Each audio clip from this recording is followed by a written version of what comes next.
Thousands of people are in the dark and cold for a second day, and an Austin City Council member says it's tied to a problem.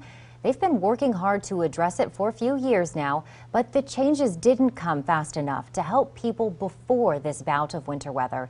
KXAN's Avery Travis has more on why so many people in Northwest Austin in particular are still struggling to get reconnected. Avery.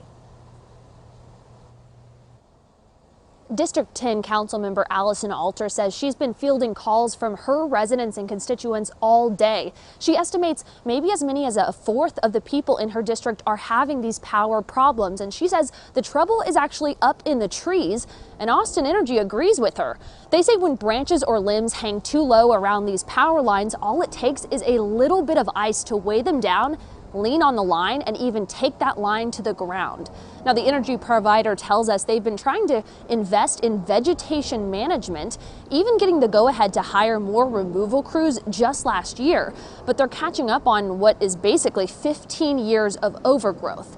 Alter says they invested millions in the latest budget just for these types of processes, but it's a slow process. And residents we spoke to today say with so many older Austinites living in this part of town, they feel like more needs to be done.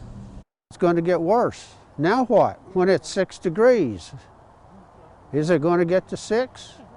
And they can't even handle this situation. So what's going to happen Sunday and Monday? How long is it going to last? And their other major concern is these neighbors' outages actually aren't showing up on the Austin Energy outage map. Some of these residents even got texts saying that their outage had been restored when it obviously hadn't been.